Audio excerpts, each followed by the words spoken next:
Amis de Revue Tech, bonjour. Aujourd'hui, nous allons parler de blocs réutilisables sous WordPress.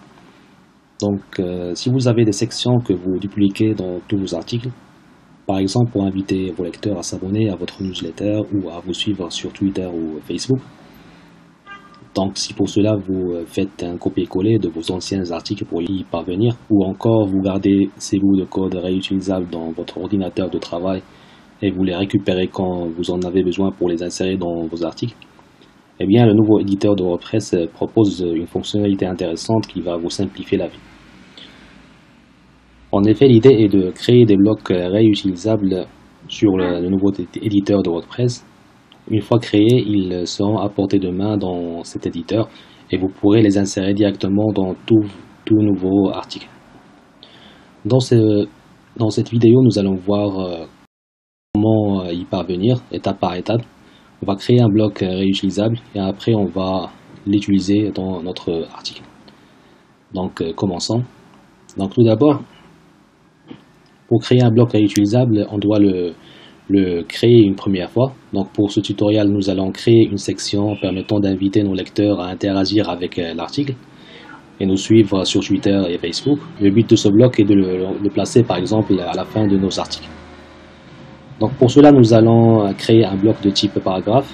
On va cliquer sur le bouton plus pour ajouter un bloc, puis sur paragraphe comme indiqué ici. Après, on va écrire une phrase de type vous avez aimé ou vous avez apprécié cet article. Laissez-nous un commentaire.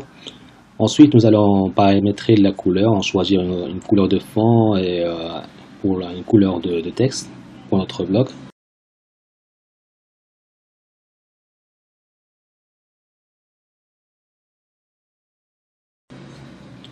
Une fois qu'on est satisfait avec le rendu de notre bloc, on va cliquer sur les trois points au-dessus du bloc.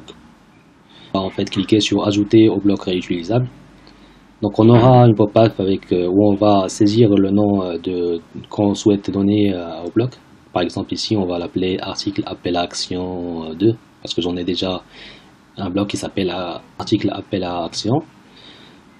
Voilà, donc maintenant qu'on a ajouté notre bloc, on va voir comment l'utiliser. Donc on va tout simplement cliquer sur le bouton plus comme si on souhaite ajouter un bloc. Puis on a deux options, donc soit on va écrire le nom du bloc dans le formulaire de recherche et ainsi on aura les blocs qui sont disponibles.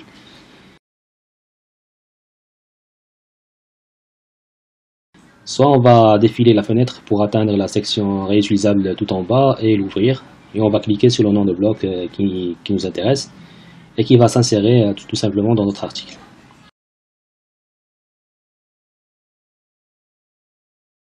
Petite attention, donc lorsque vous insérez un bloc, toutes les modifications que vous allez apporter, ils vont s'appliquer à tous les blocs, toutes les insertions dans tous vos articles. Par contre, si vous souhaitez apporter des modifications uniquement à l'occurrence actuelle, vous pouvez cliquer sur les trois points au-dessus du bloc.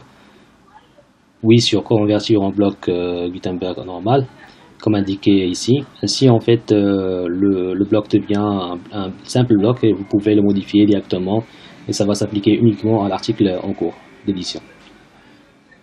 Voilà, j'espère que vous avez apprécié ce tutoriel. Donc, si c'est le cas, je vous invite à liker la vidéo et à vous abonner à la chaîne et aussi à visiter notre blog revuetech.com.